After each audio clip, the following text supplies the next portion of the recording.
Good morning माय friends. मला माहिती आहे आजचा दिवस काही चांगला जाणार नाही, पण 2 वाजता मला कामावर जावं लागते म्हणून उठावं लागते. अच्छा. तसं उठून गॅलरीमध्ये आल्यावर माझ्या शूज कलेक्शन आणि त्याच्या वासाशिवाय दुसरा कसलाच व्ह्यू नाही. म्हणून पटमन किचन मध्ये आलो आणि लाईटीचं बटन दाबलं तर लगे पाणी पण तापलं. हे कसे शक्य आहे? ते शक्य अशामुळे आहे कारण मी अर्धा तास आधी पाणी लावून झोपलो होतो. मग काय, काढलं हिटराने टाकलं खाली. बघू उद्याच्या उद्या. तुम्हाला माहित नसेल तुमचा भाऊ लय डेंजर आहे.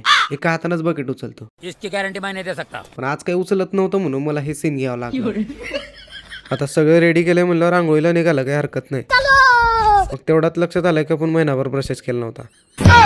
तसं माझ्या रूम मध्ये हे सोयरेले फिरत असतात म्हणून मला ब्रश अशा ठिकाणी ठेवावा लागतो. ठीक आहे. चला ब्रश करायला. आता थोडं थांबा, मला आंघोळ करून येऊ द्या.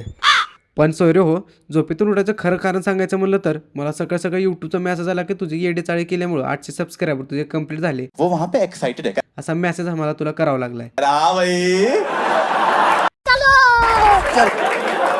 कैसी लगी? पण मला असं वाटतं की देवानं आज थोडं जास्तच दिले. मित्राची तेलाची बॉटली आज वरच राहिली. घेतले तेल एवढं मोठं हातावर. अबे साले. म्हणलं आज महिनाभराचा एकदाच लावून घेऊ. तर चला तर मित्रांनो, आता परत भेटूया. आता कामावर जायचा टाइम झालाय. भेटूया उद्या.